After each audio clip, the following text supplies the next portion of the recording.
This is Prep Period, an all-sports podcast by the Ventura County Star and the people at VCS Preps.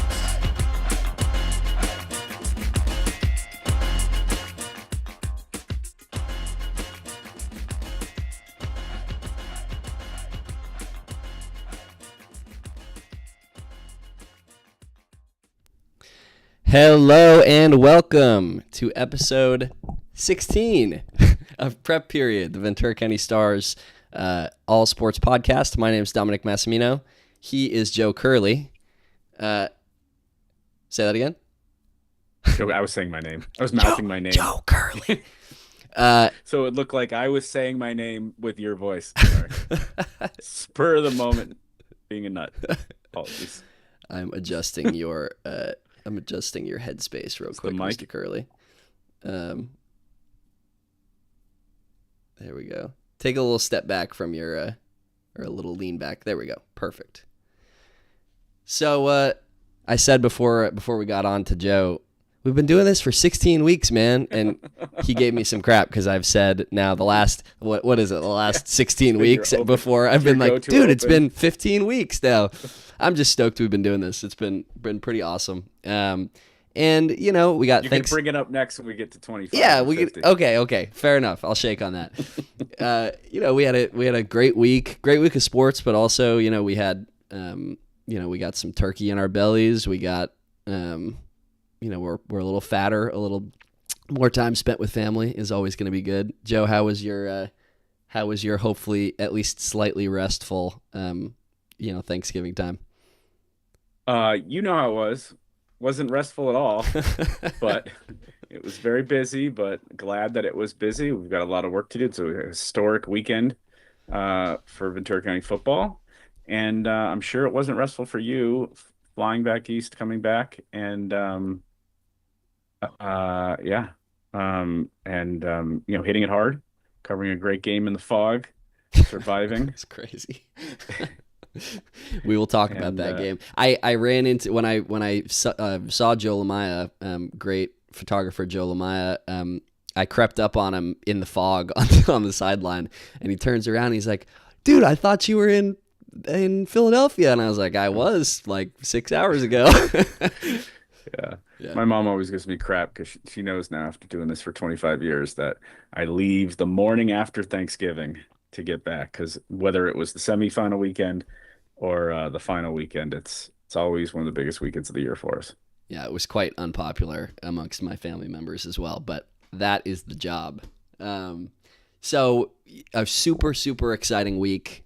We had 3 local football teams, hoist the CIF plaques, winning CIF titles of our 4 teams that were playing. So that's a pretty darn good 75% completion rate. Yes, especially when one of them lost to another. Indeed. We were unbeaten from forces outside Ventura County.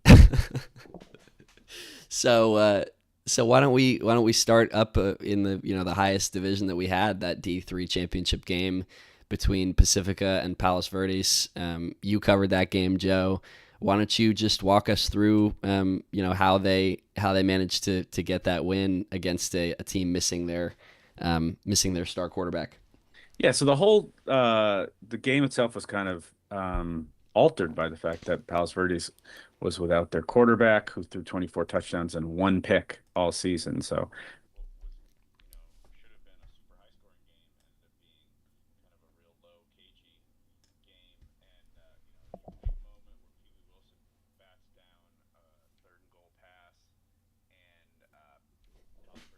oh shoot, dude, the thing is happening, and things happening again. You are frozen.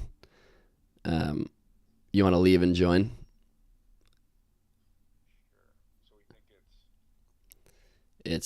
We're still going good on OBS. The stream's working fine, but you're just frozen on the screen. I think it worked fine when you joined and rejoined last time.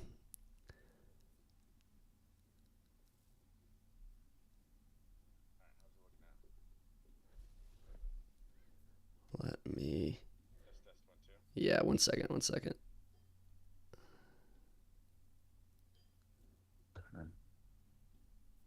So it lets me move my. Actually makes me feel better the fact that I didn't social this, which I should probably do as you're fixing. You are now small Joe Curley for a moment while I fix you. There is no fixing me. Dude, I have to do what I really need to do. Maybe at the end of the season, this will be like our first season or whatever of the show, this football season.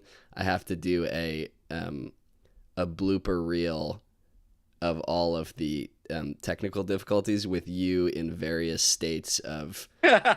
of That'd be great. tininess It and was like a of pixelated one. massiveness, pixelated, frozen. Is great. So you are back, as far as I can tell. Make a fast movement so that I can see it. Yeah, there you are. You're alive. Run a route. Do you want me to run a route? Um, Quick post. So yeah, sorry. Start back where you left off. We're talking Pacifica Palos Verdes. How was that game kind of, the tenor of that game changed by, the loss of Pacifica's quarterback, or sorry, Palos Verdes' quarterback? so when they go to the CIF banquet and Palos Verdes quarterback has a cast on his throwing arm. I believe it was his throwing arm. Um, Imagine being the Pacifica coaching staff in that moment. You're, your opponent has certainly been affected, but now you have to figure out what they're going to look like. And I think what happened was they PV played with their backup, didn't do anything offensively in the first half, and then essentially um, went to a wildcat that was able to just keep the chains moving and keep the ball away from the Pacifica offense. And they honestly they had because Pacifica dropped so many balls. Uh, it was either four, depending on your estimation, it was either 4 or 5 touchdown passes. Um, it kept PV in the game. PV actually, and they took advantage of Pacifica's punting game was really poor in the game. There's a series of short punts, and it's part of the reason why the very last play on 4th and 2 was not a punt. Mm. Why it was a 42-yard Isaiah Dillon game clinching touchdown run. You And just had a so you just had a Freudian slip to 2024. Isaiah what did I Dillon say? instead of Isaiah Isaiah Phelps. Dillon. Isaiah Phelps. Wow, yeah. It's not Freudian, it's having 75,000 Ventura County football names in my head. Um, but yeah, Isaiah Phelps. Um, but I thought I was really proud of the way Taylor Lee played in this game because, despite, and he said it after the game, despite an kind of it was really unlike the Pacifica receiving core to drop so many balls, and it wasn't one kid; it was across the board, really. Hmm. He kept at it and he kept trusting his players, and it paid off because the moment they go down 10-7, that deficit in the early in the fourth quarter, I think it was 9:45 left or something. The moment that happens, that lead lasts for 41 seconds. He hits Will Jones over the top for the eventually the game-winning points, a 61-yard touchdown pass. So he did hit Jacobs and Jones with touchdown passes. He ended up throwing for 212 and 2 touchdowns. Without the drops, you're talking about 400 plus yards, 5, 6 touchdowns. You're talking about a blowout. But, you got to do it, in that ocean air on that peninsula, In a the hostile dark hostile lights. environment. Yeah, the hostile environment. Um, and I thought defensively it was a struggle, even though they only gave up 10 points. It was a gut check game for Pacifica. I literally said to Pee Wee Wilson after the game, who's playing on one leg, he's hopping around out there after getting rolled up by the PV offensive and defensive fronts kept them in the game and really dominated at times. And so it was a Pacifica figured out how much they wanted to win that game because they had all the opportunity to tap out. And so they earned their third CIF title in 6 years. And Isaiah Phelps had that great moment at the end where He finally breaks. He had been smashing into that defensive front all night. He ends up with 120. So he had like 80 yards on 19 carries. He gets 42 on his last carry. He Wow. also had 19 tackles on. He was incredible on defense. Like you can't. The fact that I say Isaiah Phillips had 19 tackles, most of those are solo tackles Like open with field. no problem. I mean, they had a great running back, and Isaiah um, really handled that game on both sides. Um, Elijah Royster coming back for his first playoff game, gave them a little bit of a bounce. They got 88 yards. He had a key catch that extended the chains out and allowed them to run out the clock at the end before the Phelps game-ending touchdown play. And Pacifica becomes the 10th team in county history to go 14-0. Newbury, and it hasn't been as common recently in this system. Those of you that follow Ventura County football will remember we had a string of teams go 10-0 and then lose their first playoff game in a high division.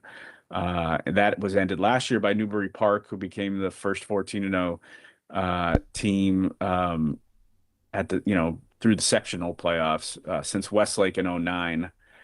And Pacifica improves to 3-0 in section finals under Mike Moon. That puts him surprisingly third on the all-time list. Only John Mack at St. Bonaventure and Jim Benkert at Westlake and Simi are the only coaches to win more CIF titles at Ventura County schools. Benkert obviously has another one at Oaks Christian, so he really has Wow. 6 total. But all in all, I mean, it was really, like I said, gut check moment for Pacifica. They earned 14-0. And now they've got 2 more, they've got another game this weekend to try to get back and reach their third state championship bowl in 6 years. I want to turn this into the take zone here for a moment, Joe. I do a little Stephen A action. Oh no. Stop talking about the game and talk to me about what seems to have kind of dominated the discourse around this game for the last couple of days. Not that Pacifica, wins another section title and dominates on their way there, but the post game handshake or lack of handshake at this game, the accusations of taunting, that kind of thing. Just what do you make of kind of what the discourse has been around this game? Because it's been a little surprising to me. I mean, so to sum it up, you can tell how much I really thought of it. It did not make my story. When we did the spaces on Friday night, um, and we spoke to Coach Moon for like, was it 20 minutes, 15 minutes? Did not ask him about it. I honestly didn't think it was, maybe I've been covering college football too much, but it did not seem like it was that big of a deal. So what happened was, um, you know, and it would not have happened without the way the game ends. The game ends, it's 4th and 2 with 6 seconds left from the PV 42. You can't, if you'd have downed the ball, if they don't get the first down there, PV gets a Hail Mary, opportunity. But they put the hammer down and won the game and had this great moment where literally Isaiah Phelps in my story calls it joyful. Mm-hmm. He's like, these the exact quote we can dig out, but it's essentially a moment of joy for these kids, and they're celebrating, and Mike Moon is getting chased with the water bucket. And you could see in my video, if you go to VCS Preps on Twitter, there's a video in which you could see Mike Moon just get submerged by multiple water buckets as his kids are running out on the field. And so I guess because he was running out onto the field away from, across the field away from the water buckets, it took the celebration out towards the PV sidelines. Obviously, Palos Verdes has their, it's not the greatest moment for them, so they're not happy. And there's a couple Pacifica kids who I guess made the ring finger celebration. And so there's a little bit of back and forth, but you're talking about Pacifica where it's very important that they don't have another moment like the Oxnard rivalry post game brawl a couple years ago, and so they have things in place that if they go out to, you could see the players come out to midfield and they're ready to shake hands. The coaches are ready to shake hands. The players are ready to shake hands. And because there's a couple kids on both sides jawing, the administrator stepped in and stopped the handshakes from happening, which is understandable because all you need is one or two people to make the wrong decision, and you've got a fight that can imperil next week's game or the week after's game, right? So um, I'm not gonna hammer. When Pacifica got in the fight with Oxnard, we reported it. I'm not gonna go crazy and hammer them for keeping a fight from happening.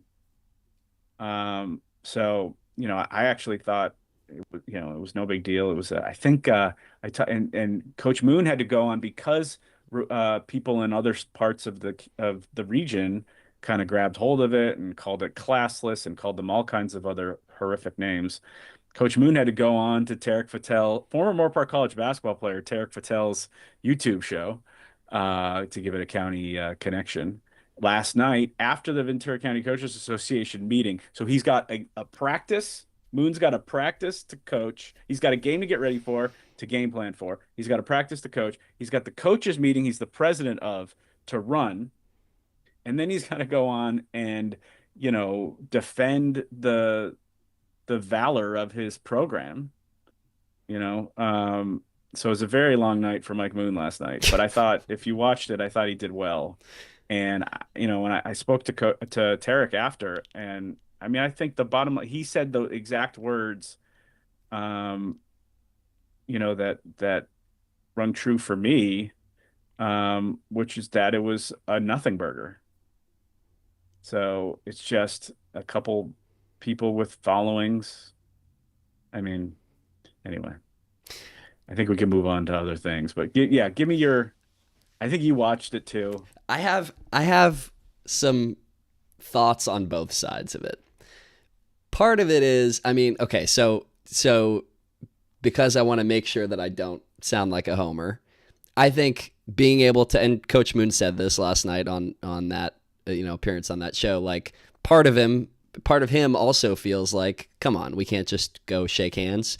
There is kind of a vibe that is permeating high school sports in general, but football in particular, of like when you win and have this incredible moment, your first instinct is not to have that joyful moment, like Isaiah Phelps said, have that joyful moment and celebrate with the guys who you got there with. Like your first instinct should be turn around and celebrate with your people, right? Like I think and there is a little bit now of an instinct. It feels like it's not just Pacifica. Like you see it with a lot of teams where the instinct is, let me go run to the other sideline and do this and ha ha ha. You know what I mean? Yeah. Like.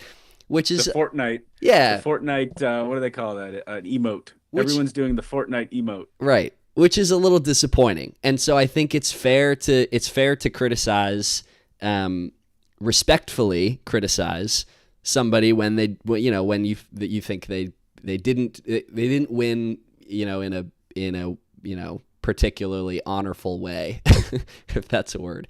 But didn't handle the moment with sportsmanship. Yes. And I think what ended up happening was considerably more than respectfully, criticizing that program. From what I've seen on social media, some of the things that were said about those boys, that coaching staff, are ridiculous and shouldn't have been said. And I think I think that the fact that, Pacifica and Pacifica's head coach, Mike Moon, has to go on and after an incredible moment for the program, has to go on and defend, their honor from, mostly internet trolls, I think is a little bit ridiculous. But those two things we can have those two things at the same time. You know what I mean? We can say, sure, go shake hands and don't, clown the other team after, an awful moment for them. And at the same time, like, we're not going to put up with, the BS of, these, using racial slurs and all this stuff that's been, kind of thrown at this Pacifica program. That's my thought. But yeah, it was gross. And I thought Mike, Coach Moon handled it really well. And I thought that because they took he took responsibility where it needed to be taken, and he also had to point out that these are still kids, Yeah, absolutely. and they're his players to punish and to run and to they handle it with a couple kids, but a couple the kids that yeah, I do think that you make a good point where celebrating internally, celebrating with your guys rather than doing the Fortnite emote. Um, I don't want to sound like I'm 150 years old, Well, I but mean, dang man, I'm 26 and I feel the same way. You know what I mean? I Like, I I will say I think the one of the two games I covered, I don't know how it was at CLU, but I will say that the one thing last night that was really one of the things that was really insightful from Coach Moon is CIF does need to look at how they do their post game. mm, We'll talk about it later, but the lights went out on Ventura celebrating their championship within minutes of the game, which was one, silly, two, dangerous. yeah, The the opponent said that that had to happen because of local laws. If that's the rule, you move the cannot game have back. the CIF Yeah, championship game there. You can't yeah, have it there. yeah, The I will say at the PV game, I've covered probably over 100 CIF championship games.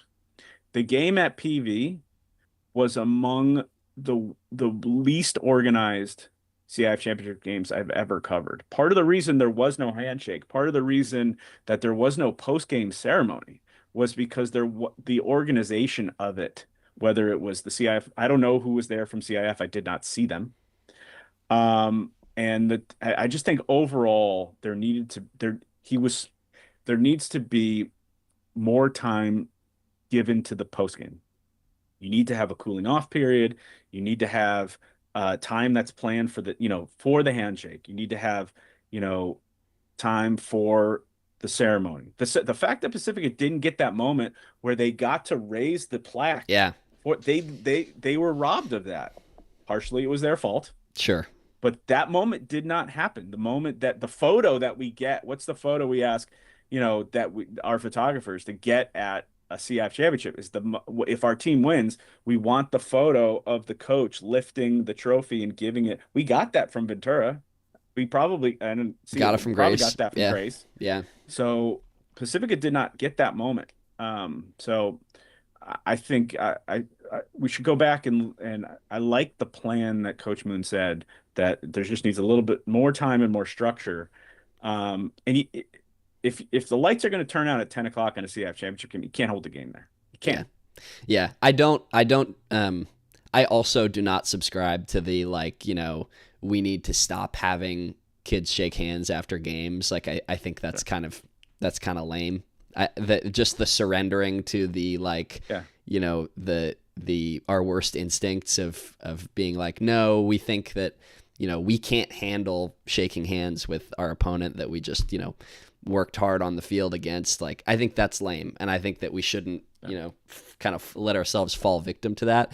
But there is absolutely ways to make it easier for a bunch of of 16, 17, 18-year-old kids who just either had what was, the greatest moment of their, sporting career or possibly the worst moment of their sporting career, have to go and, congratulate each other immediately afterwards with all of those emotions. Like, I think there's ways we can temper that a little bit, give more time, that kind of thing. There are ways to fix it. You know what I'm saying? So, Yeah. anyway. Never surrender to Fortnite culture. Or I think on the thing last night, they called it 7 on culture. 7 on culture. Yeah. Anyway, congratulations to Pacifica. Congratulations to Palos Verdes, who sounds like, Great season. played an awesome game, in tough circumstances. And I hope that everyone out there, fans included, can live with, what happened on the field and the fact that these are kids and move on from it. Play with respect, celebrate with respect, lose with respect, report with respect, Dom. That's an important one. We don't have to go into that, but that's an important one that we have talked about. So okay, let's move on to. Do you want to talk Ventura second, or do you want to talk Grace Santa Paula?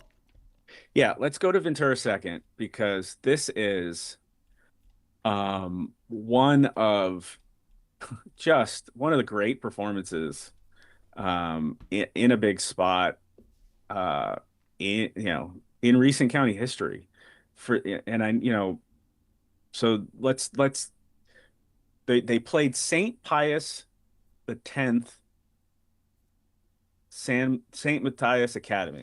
Let me just stop you and say I'm so excited that we have an acronym, that you've discovered an acronym And that it's is used. EMA at the EMA. middle at 50. And I'll say it was a beautiful stadium. They had the old school lights like on the sideline. It was really well lit. The broadcast looked beautiful.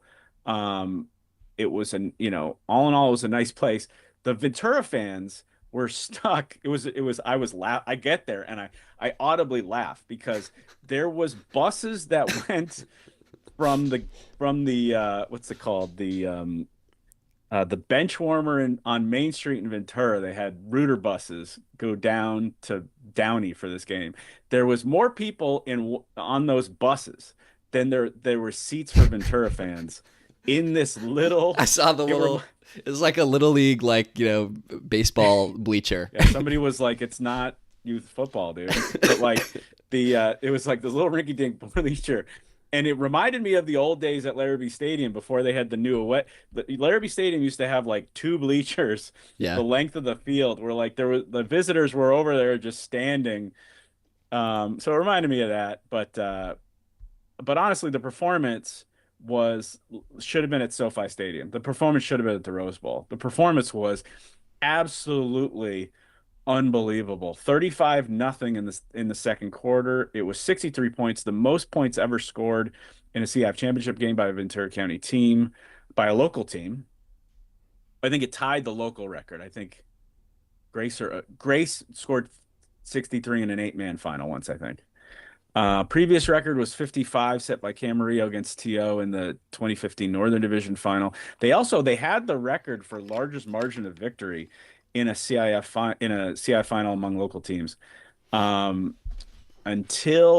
PMA scored at the very end to make it 63-28. When it was 63-21, they had the record, and so they tied the St. Bonaventure win over Moore Park in '08, the '08 Northern Division final. Then you've got Jack Cunningham, 11 receptions for 172 yards and a touchdown and a touchdown run to break Shane Rosenthal's single season receiving record, which was just 2 years old, which is, I mean, we'll talk about Jack Cunningham later, but the season he has correct me had if I'm has wrong, been- but we kind of thought that was not going to be touched for a very long time. Like, I mean, I mean, part of it is part of it is, I think if they wanted to go, I mean, think of what that team was. If they wanted to go out and if Shane wanted to go out and really set that record, he probably could. Probably Jack, I think you're talking about two kids who maybe didn't play a lot of second halves in league play. very true. So, I mean, but you're talking, I mean, honestly, two of the best receivers we've ever seen locally. I look at Jack Cunningham, and now this is my I'm getting old moment. I look at Jack Cunningham, and it's the spinning image of Dave Anderson in the early 2000s. They're both 5'10", they're both 175 pounds. They both have blonde hair and look very similar, and they play very similar. And that's I mean, Dave Anderson's one of the great players I ever had the privilege to cover. So it's a big time compliment to Jack that that he reminds me of Dave Anderson. But just that, and then you get the fact that Tristan Phillips goes out, and this is the guy that has been their kind of beating heart. They're kind of, let's say the most opinionated football player in Ventura County. That's a when compliment. When you cover the game, when you cover as somebody who has covered a lot of Ventura High games this year, Dom, you can confirm that when you cover a Ventura High game and you're on the sidelines of Ventura, you hear a lot of stuff coming from Tristan Phillips. And it is what spurs this team on. Like he says stuff and they believe it and it turns true. Yeah. And he went out and I had him for 4.5, and I thought it was conservative. The official number is 6 sacks in a CIF championship He game. called that in your post game interview. I don't know if you remember that on video. We He had goes, had a "I think I had six conversation and a half about it. sacks." He said 6 or 8. And the Yeah, thing about it is like, I mean, so I mean, it was at that it was like choose your number, Tristan. Like yeah, he was so dominant yeah. that he basically spied. PMA had a really good running quarterback. He ran for a touchdown in the first half, and then in the second half he broke his leg, unfortunately. Oh my goodness. Um, Yeah. so he was the and he took a beating from Tristan would wait Phillips would wait for him to make a move essentially and just stalk him. There was in the video I posted, he essentially said it didn't come on blitzes. It came on him just biding his time and like I'll say it. It's going to be a cliche, like a lion in the savannah, Clip it. Clip it. stalking his prey. I mean, it is a keystone night, an unforget for a kid who's going to go on to Oregon and has the ability to play in some big games going forward. It is a moment he'll never forget. I mean, I asked all these Cougar players after the game. This is a you grow up in Ventura, you have to listen, you have to learn about the 2000 CIF championship team. Um, I did not realize that Tim Garcia rejoined the staff or joined the staff in 2001, the year after Hmm. the 2000 team. And he's had to coach in that shadow for 24 years. Wow. And for him to deliver as his son, the quarterback, is a senior, it really is something that you cannot buy. It is a moment you can't. That's why I posted that video after the lights went out. You can see now. Go and look in the darkness. There's a Ventura High staffer holding a light, so I can capture this moment of father and son celebrating. And Derek, we haven't even mentioned Derek yet. 306 yards passing, a touchdown pass. He ran for 50 yards and 2 touchdowns. He had his awesome naked bootleg really early in the game for a touchdown run that was just really well pulled off. Really, just an unbelievable performance. I haven't said anything about James Watson. I was just gonna 200 say, dude, like what a 300 bounce yards back. from scrimmage. After you fumble 4 times in the semifinal, Four and then you score touchdowns. 4 touchdowns Yep. in the final. I mean, the performances up and down from this team are just every single one of those kids is going to have that, in the propelling them forward in football for the rest of their lives. You're going to have that moment. It really is, was a special thing for Ventura football for every single one of those kids. Every one of them played awesome. The offensive line has just, we talk about, you and I have joked about Ventura being bullies. The bullies are that offensive front. Jack Bell and Christian Rea on the tackles. Nathan Howery, the center. The big bully is Jesse DeAlba, the guard, who just what did I have it in my story? James Watson has rushed for a big run on the very first play of all 4 of their playoff games. Hmm. 17 yards against Salesian. The Moore Park one was I think 40 something. Yeah. Yeah. Whatever it was. He went for 41 yards on the first play from Agura. It did not get touched. He got tackled. I was laughing. He got tackled by the turf monster. That could have been My Halloween costume. a 75-yard touchdown run. And then he, on the very first play from scrimmage of the CIF championship game, after a great return from Tristan Savage, goes to the house. So It's a credit. It's a credit to him and the great running game that they've had with Tristan Savage is a credit to him. But really, like you said, I mean that offensive front is the reason why they've been able to transform their offense and not just be a pass heavy attack. And that's what's gotten them here. I mean, that transformation is what's gotten them here, and you can trace that all the way back to that offensive line. it has all come together. When I remember when I showed up to TO for their first game of the year in week 1, and they didn't have a scrimmage, they didn't play in week 0, and they looked awful. The biggest question I had to start the game was who's the running back. Mm-hmm.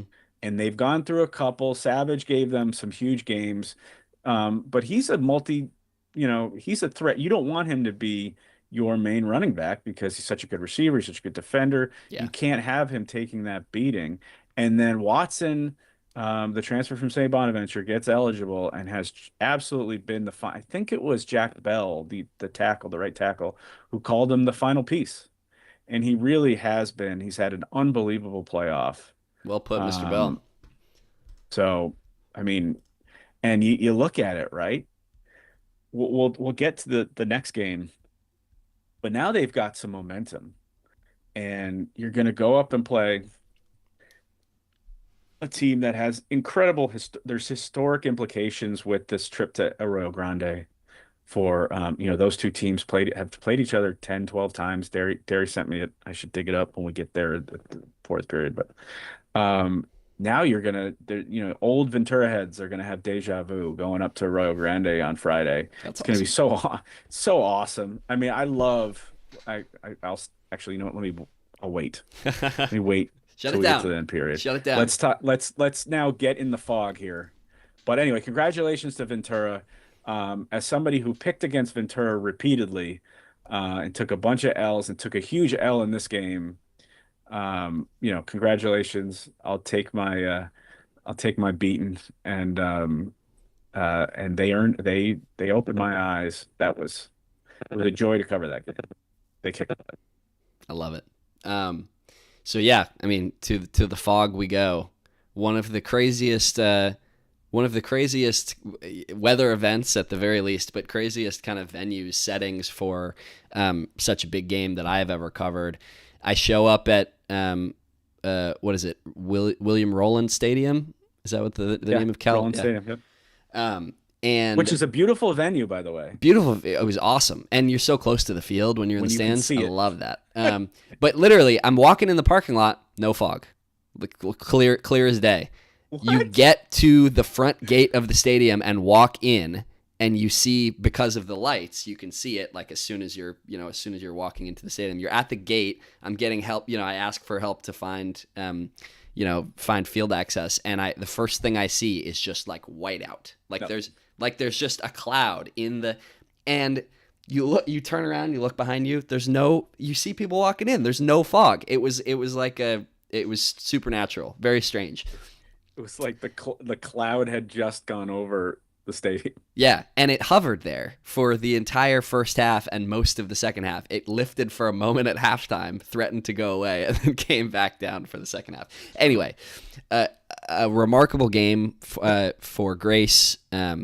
I called it a kind of return to glory for them in a new team, a new format, a new way of getting there compared to those big upper division teams in the late 2010s. But they defeat Santa Paula 48-16 to win that D12 final. It was also revenge from their week one matchup. They lost 45-34 to the same Santa Paula team, but a very different Santa Paula team, a very different Grace team so many weeks later. So much kind of transformed. The way this game plays out, there's on the first play of the game, the opening kickoff, Amari Carveth, junior receiver who had a great night, who was maybe not going to play in this game. Yeah, you told me there was a doubt going in the week. He returns the opening kickoff like 75 yards down to the Grace 10-yard line, and it's like, oh man, that's the big play to start this game off. And the Grace defense holds strong, forces a field goal attempt from Luis Ventura, who was the hero for Santa Paula, kicking the game-winning field goal against Bellflower in the semifinals. His field goal goes wide right, scoreless drive after that huge play for Santa Paula, and then Grace marches the length of the field all the way back down, or I guess 80 yards back down, to score on a Jake Williams run, and that kind of that set the tone of the game. That defensive stand for Grace, and then it was just dominant from there on, especially from Grace's two big playmakers in Jake Williams and Landon Cooper, all facilitated by Riley Williams, the quarterback. So Landon Cooper finishes with 7 catches for 129 yards and 3 receiving touchdowns, and then he also scores on a nice jet sweep to get a rushing touchdown on the ground. And he has an interception in this game at the end of the half to keep Santa Paula out of the end zone at the end of the first half. So just a dominant, explosive performance for him. Jake Williams, the running back, carries the ball 35 times for 146 yards and 2 touchdowns, including that opening touchdown that helped kind of set the tone of the game. He was the workhorse for them. And then his straight week. Yeah, and then his brother Riley Williams completes 14 of 18 passes for 203 yards and 3 touchdowns, and he rushes for a nasty score, I will add. He keeps the ball, meets a Santa Paula defender at the goal line, and just barrels right through him. Almost the quarterback almost maybe got a penalty because he took a little peek down at the player on the ground. Yes, but yes, the quarterback. And yeah, just a dominant day for the defense. Jaden Wyatt had 14 tackles and a sack, and he had 14 receptions for 60 yards four receptions for 60 yards on offense. Just kind of utter dominance. The explanation from Coach Coate of how that team transformed itself from that week 1 performance was that they had 9 rookies on offense and 8 rookies on defense playing in that first game. So those guys got a lot of experience over the course of the year, and this was absolutely a different Grace team, and it keeps getting better week over week. So yeah, go ahead. I saw Coach Montoya and Coach Coate actually at the Ventura County Football Association meeting last night at Pacifica. And just briefly, when I was talking about the game and I was asking about the conditions and the fog, and he basically just said that Grace stopped their running game. Yeah. That they had such that great running game at Moore Park the first week of the week 0. I think it was like over 300 yards rushing, and you got to give it to the Grace defense and the defensive coaching staff that they figured it out and stopped it up. And the thing we know about Santa Paula is everything comes off, that they can throw the ball, but everything comes off that running game. So you stop the run, and it takes out. They in the games they haven't been able to run, they just haven't been able to score. And yeah, I mean it's a shame because Santa Paula had waited, what was it, 63 years? Yeah. For that final. But the way they've played in the playoffs in recent years, it's they're not going to have to wait another 63 years. So yeah, great job by Coach Montoya and the Cardinals, and just again a crowning achievement for Grace, where I thought our story was spectacular. The job that you did and the headline John had on it. Facing just a couple of years after the program itself faced extinction, they didn't have a season. They win Division III. I should get this right. Anyway, they have this great run under Josh Henderson. I believe it was, by the way, 2018 was the last title, I think. But I think they lost in 2019. Mm-hmm. Maybe I think they played 2 straight finals against Corona Del Mar. One they won, one they lost, and then COVID hits, and it all they pull the plug. And I think I think the discourse about Grace and what happened with the program the first time around wasn't 100% honest or great or correct. Correct. Honest is not the right word. I think a lot of just sports people why would Grace do this and pull the plug in their program? They're a superpower up to Division III. Grace is at the smallest school in Ventura County, maybe besides Santa Clara. The amount of resources it took for them to have that run and go from Division 8 to Division 5 to Division 3 was not sustainable.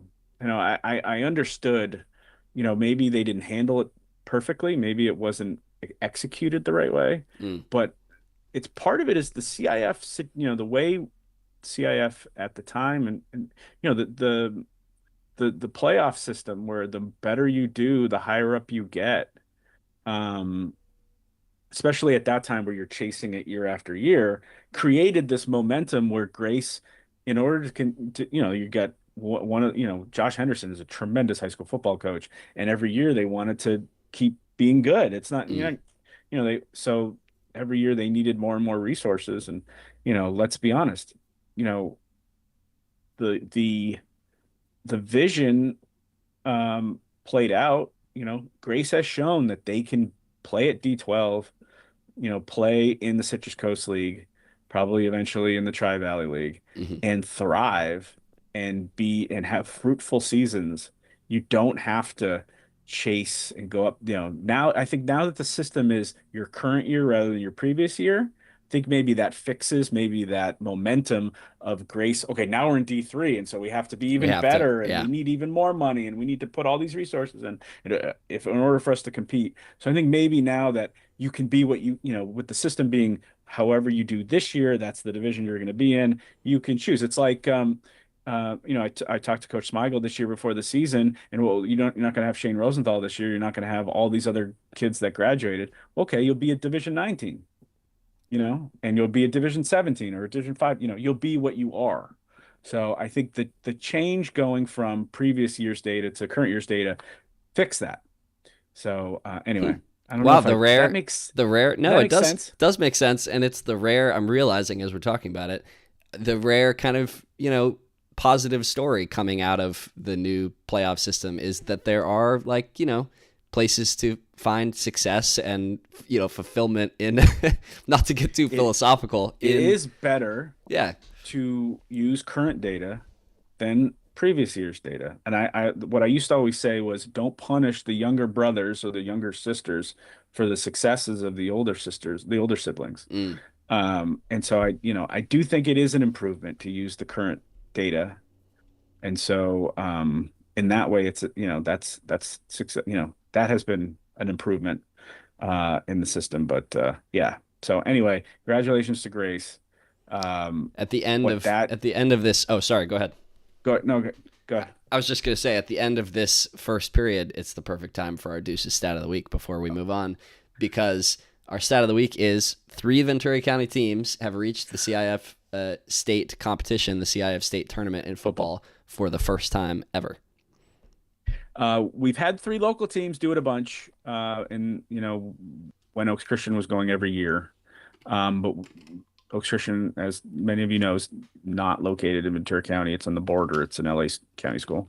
And so this is the first time we've had 3 Ventura County teams play this weekend. We had last year we had Newbury and Pacifica. The year before we had Simi and Pacifica. No, wait. What am That'd I be thinking? 2023, Anyway, 2022. it's like, why do I have these lists when I don't put When them you in try front and of just me? do it off the dome every time. Because my dome is getting worse and worse every year, let me tell you. Yeah, new Simi and it was just Simi actually. No, Simi and somebody else. Who the heck was it? Oh, Bonnie. Yeah, Bonnie lost the state championship game to Folsom that year. Yeah. So we've had a bunch of teams, multiple teams go the last couple of years. And we're kind of settling in where this is a special year because you have, let's be honest, our number one ranked team, which is an achievement itself because our number one ranked team has lost in the playoffs a bunch until the last 2 years, Newbury and Pacifica. Um, and you've got a lower division team in Grace, and then what Ventura's done, we could have, yeah. So we've got a high division team, a low division team, and a middle division team, and that's a first. So, and to read all of that, make sure you go to vcstar.com, get the Ventura County Star newspaper, There you go. read all our. It's been a long football season. This is a lot of work. We do a lot of. We work really hard to provide coverage that is going to stand the test of time. That these clips are going to stay with your kids, and be something that you want to have as a keepsake. And these photos from Joe and Dom and um, Joe, Joe and Dom. Joe, Dom, Joe. Wow, not this Joe, because I take Twitter video. That's what I take. Um, but yeah, just make sure that, and then obviously the basketball, winter sports are starting. We've got basketball coverage already starting, soccer coverage. Um, Dom covered CIF cross country, which we'll get to in a little bit. So there's a bunch up there now, and obviously we'll have a bunch of coverage this weekend for CIF state regional football as well. But don't forget to go support our work. Go get a subscription if you can. Share our work if you can. Tag us. Like and subscribe. All of that is appreciated and helps keep us working, keep us paid. And we do have all county coming up, so we'll have our all county teams by the end of the month, hopefully, if we ever get a chance to work on them. Don't say hopefully. I'm just kidding. Don't say hopefully. So you go ahead. I'm just taking over here. No, it's all good. You want to move on to second period here, Joe? Do you want to talk CIF cross country first, or do you want to talk Ventura College football? Yeah, let's stay on the football for a little bit until we pivot. I just want to mention Ventura College football played, and again, I've said it before on this podcast. One of the things I love about community college sports, the JC level, is that just when you thought you've seen it all, something happens. And it was when I was more regularly covering community college sports, primarily for more than a decade, it was every week was something that you've never seen before. And it's part of the thing I love about community college sports. And so Ventura College football went down to the top seed in the CFA semifinals, Southern California semifinals in Huntington Beach on Saturday afternoon. And Charlie Neos from Rio Mesa High returned an interception to give them a lead, 32-21 with 12 minutes to play. And I'm starting to think, okay. And actually, Coach Mishagian admitted on the sideline, he goes, "Oh, we got this."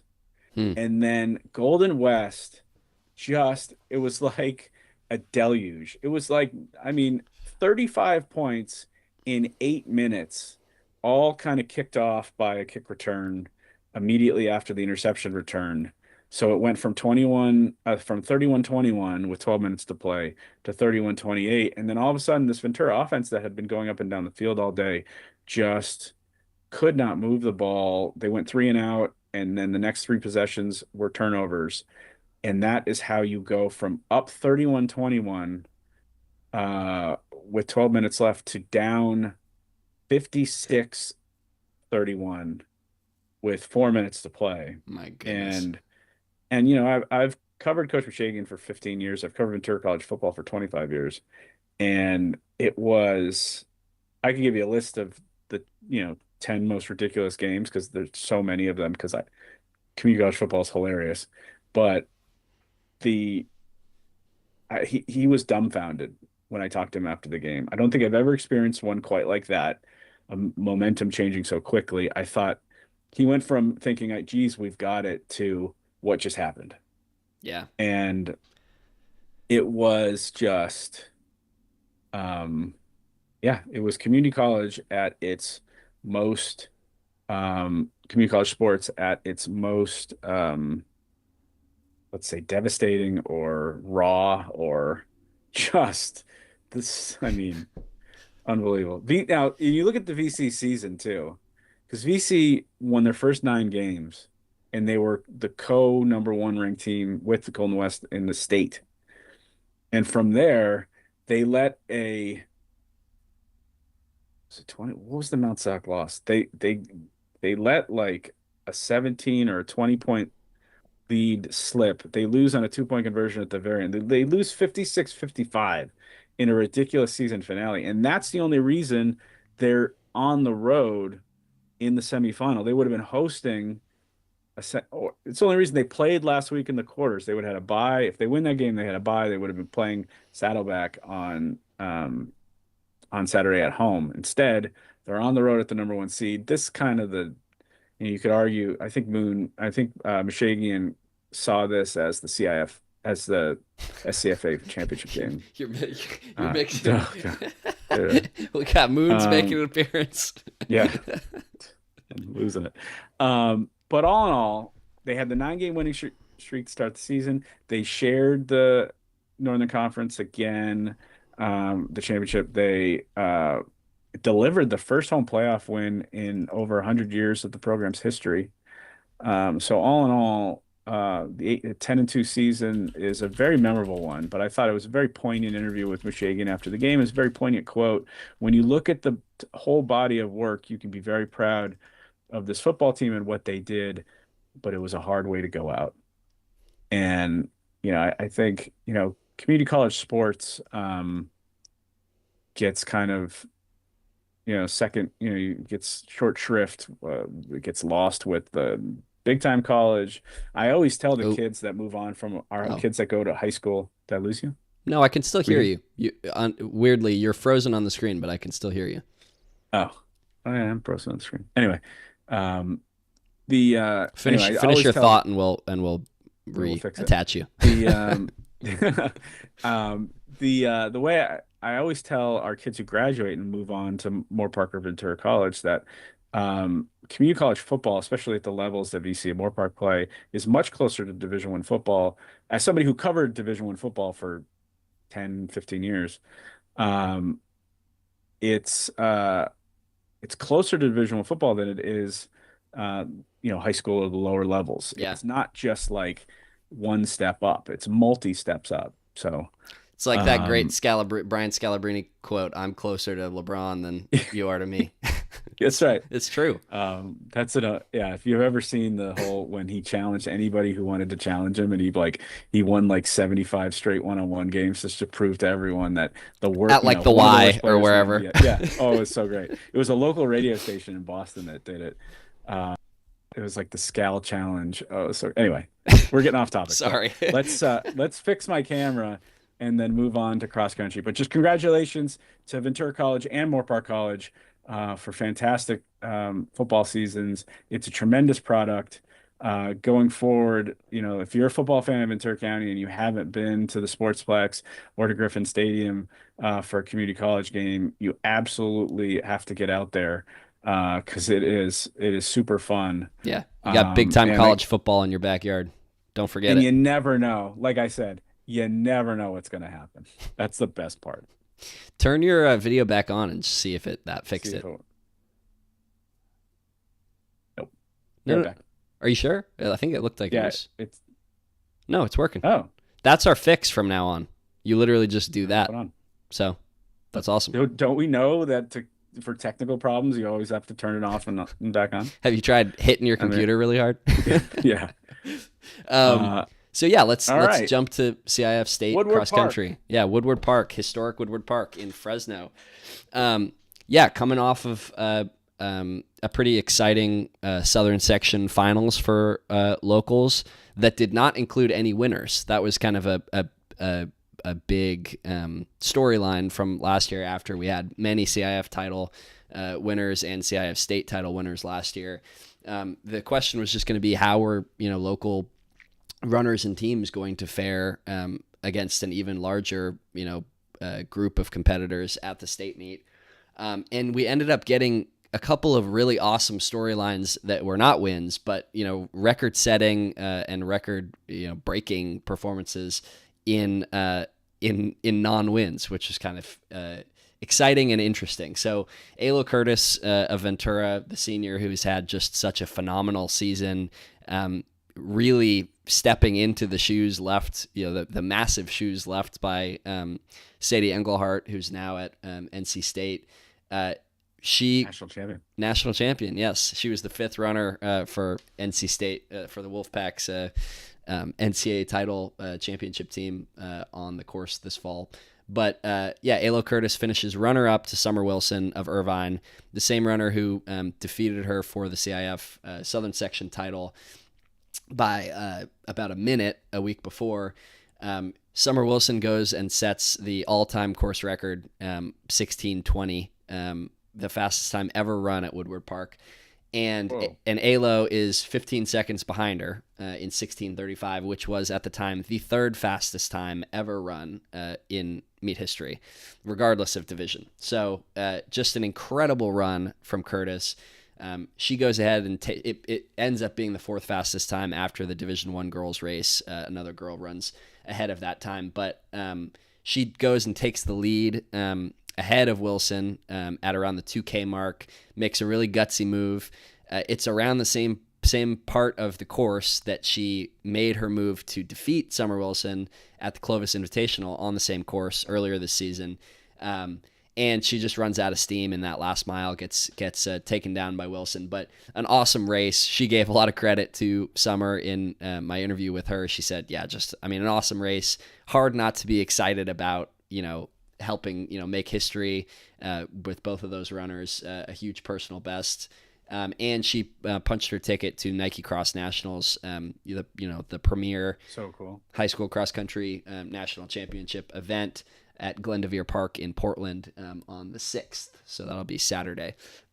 But yeah, just an incredible race for her and an incredible story to run the third fastest time ever, at that meet and finish runner up. And another incredible race was Oaks Christian Sterling White. He's a freshman we've written about a lot this season. He, made an appearance in that feature I wrote about, all the incredible freshmen, boys and girls, across the county this year. He sets the all-time freshman record with a 15:20 run to place 9th in the D4 boys race, breaking the mark of 15:25 set by Arcadia High's kind of legendary high school runner Philip Rocha back in 2012. So, kind of just sort of ties a bow on that great storyline in cross country this year of, the two incredible freshmen at Oak Park, Kathleen Lamb and Anya Patillo, their great year. They both raced well at state this year. The three freshmen at Westlake, in Aria Cinelli, and the Cruz twins, Sabina and Anais. So, a really cool way for this freshman to end his season, setting that all-time freshman record. And then Rio Mesa's Derek Luna, who had an awesome year this year, ran 14:59, tying for the 12th fastest time at the state meet. Excuse me, by any runner. So he was 8th in the D2 race, but it was the 12th fastest time. Yeah, I'm trying to make sense of that. That's a dairy stat. But he said, I'm trying to figure out if that's among local runners at the CIF state meet. I think, was it we'll have to look. Maybe it was in the merge after. Maybe he essentially finished 12th in the merge. So it's like 12th overall in all the state meets combined, right? So he's probably 12th in the merge. That would make sense. Try to make sense of that rather than the record. Yeah, agreed. But yeah, overall a phenomenal cross country season for local runners. We will see ALO race one more time at NXN, like I mentioned this weekend. As far as I know, we don't have any runners headed to the Brooks National Championship, which is the new name for Foot Locker, which is run in San Diego. Okay. But if we find out, we will update you. All right. Congratulations to all the runners and good luck, ALO. I'm fighting off a cough. Do we need to press the cough button and give you I'll just talk. Do it. You got it. Take us to fourth period. Last period, let's preview the CIF State football regional games. We've got 3, like we said earlier in the Deuces stat. It's the first time in county history we've got 3 of these to cover.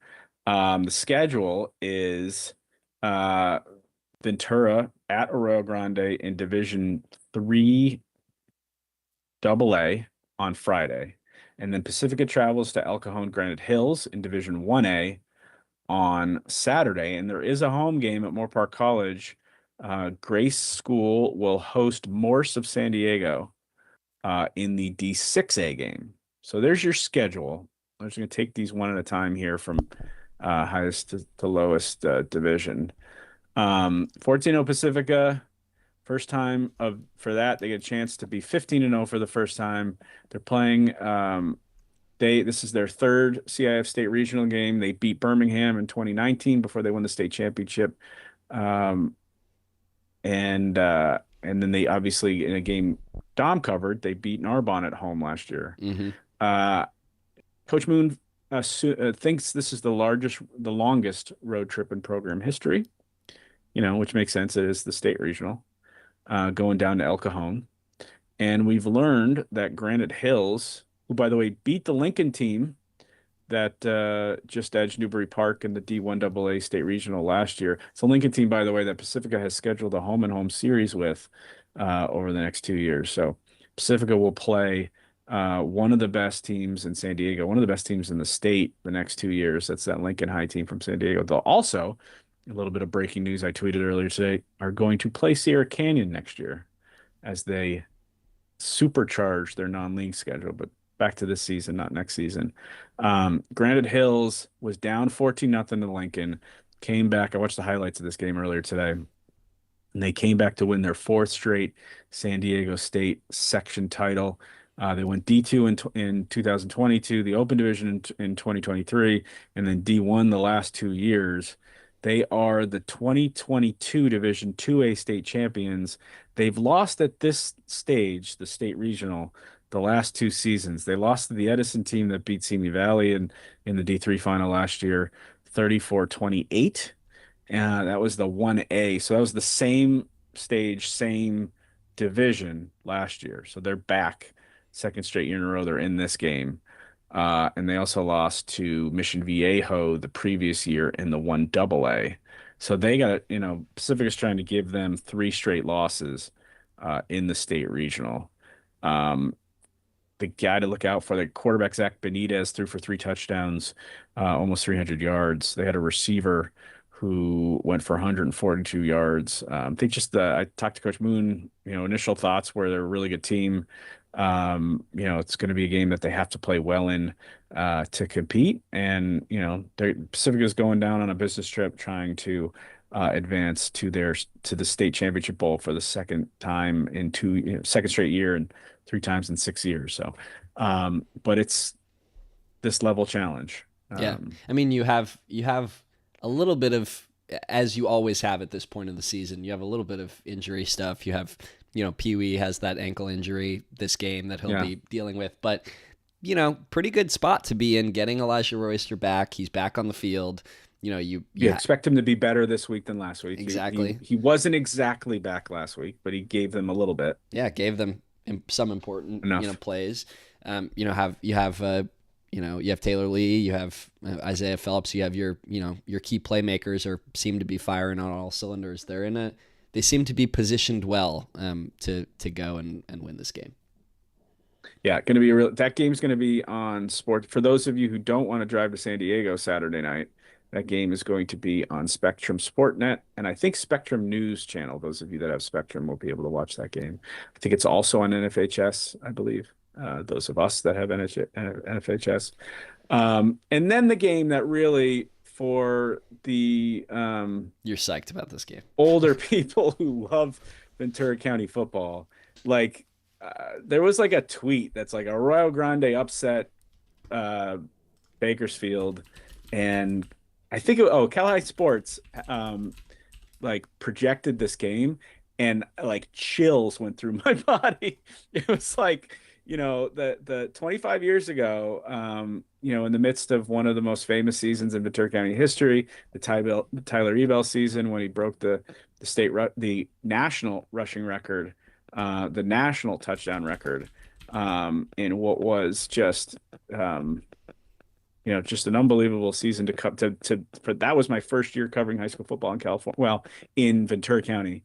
And now, 25 years later, Ventura's first state regional opponent ever is an Arroyo Grande team that they've played 13 times over their history. It goes back to 1940.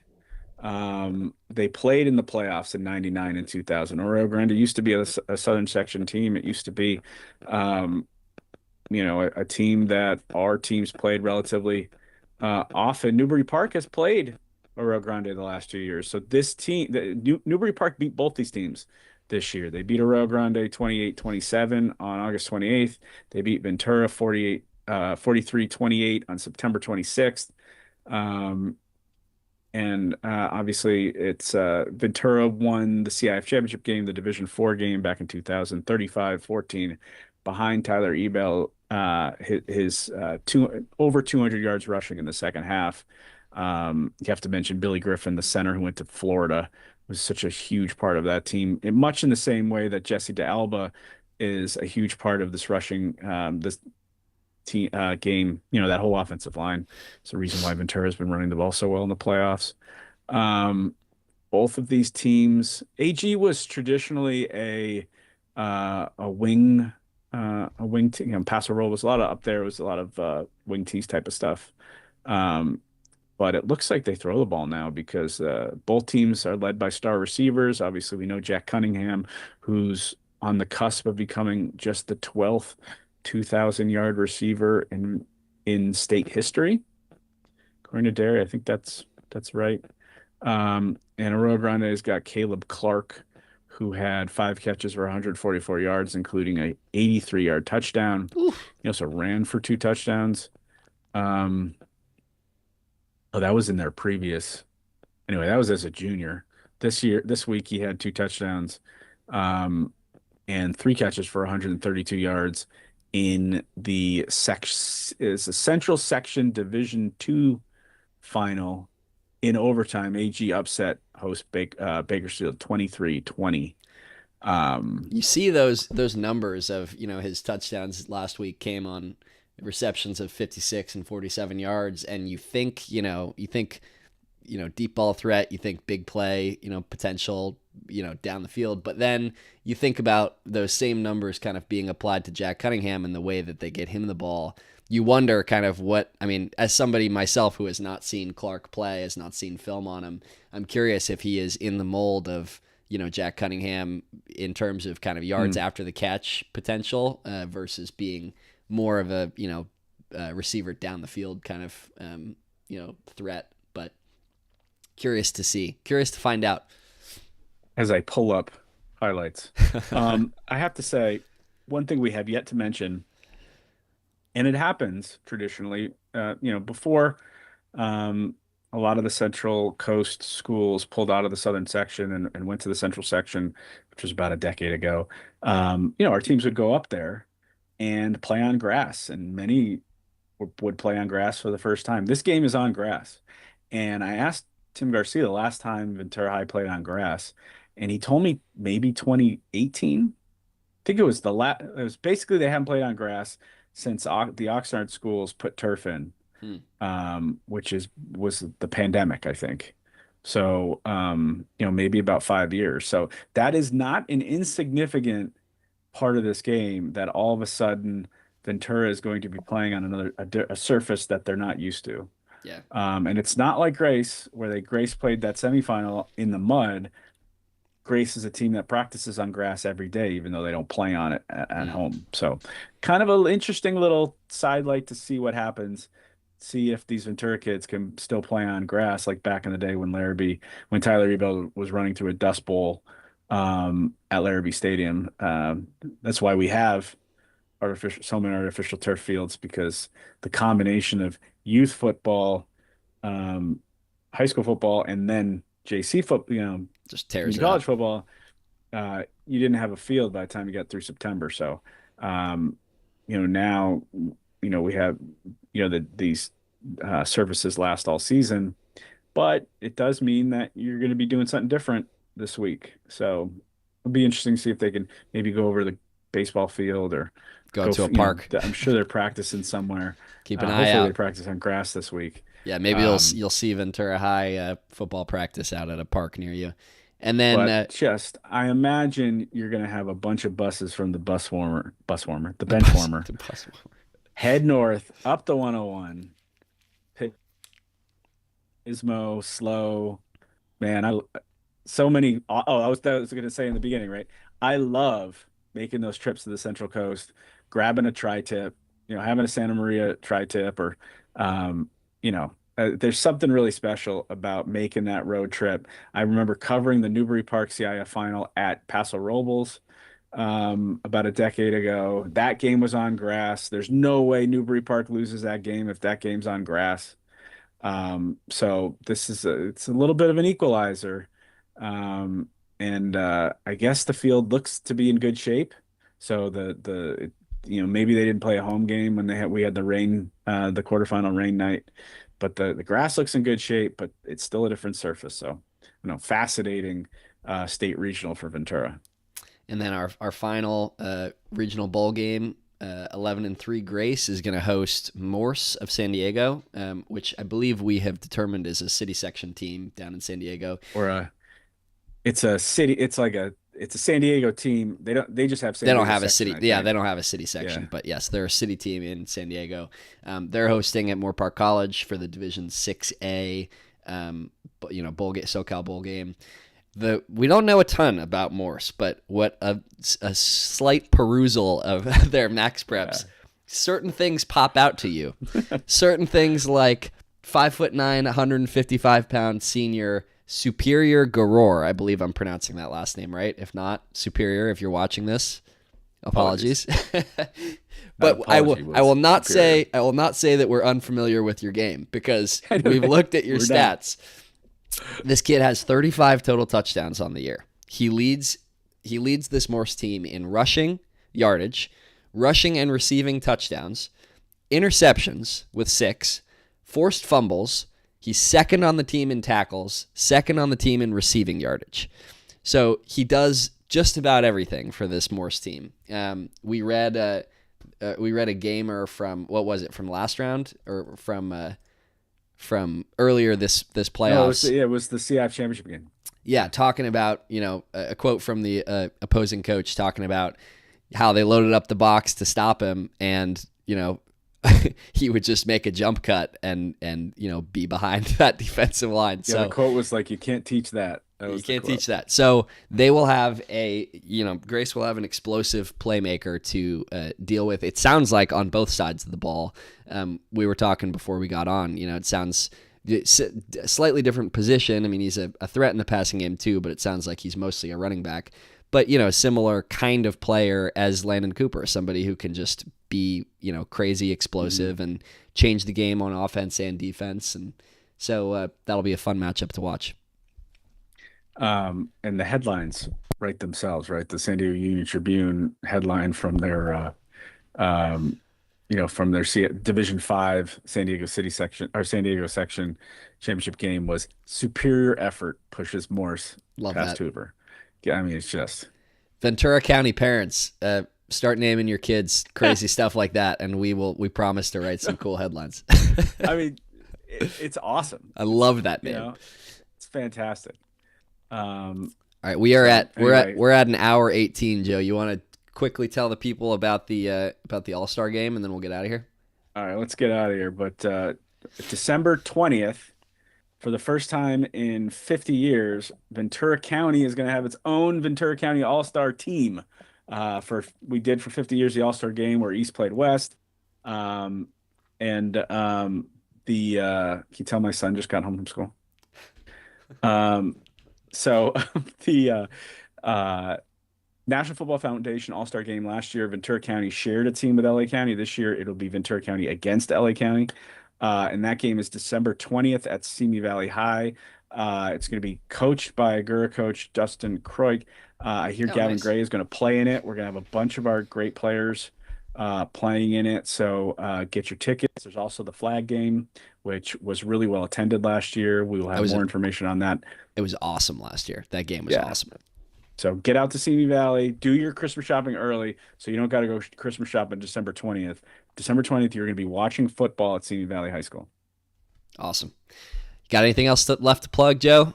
Go vote. Go vote in the player poll. Let's go. We didn't forget it this time. Go vote in the player poll for a week. Oh my gosh, what was it? Week 14? 15, baby. 15? No, 16 now. No, 14. Sorry. Oh my whatever God. week it is. I need to sleep more. Vote in that player poll. Last week was week 14. This is week 15. So go vote in the player poll for week 14. Lots of awesome performances in there. It's a good way of checking back up on anything we kind of didn't mention in this podcast, if that's even possible, an hour and 20 minutes in. But yeah, go support our work. Go read our stuff. Go share this podcast with anybody who needs to hear it. And have an awesome week. Till next time, guys. Good job.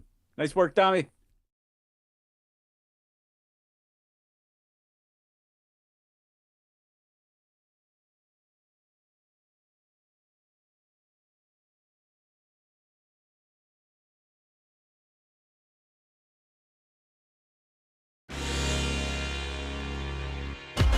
comes down to this for Thousand Oaks in their season. It is a gift to Martin.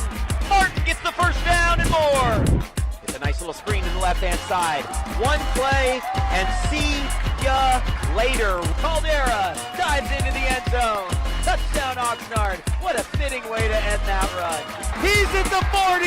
He's at the 20. 10.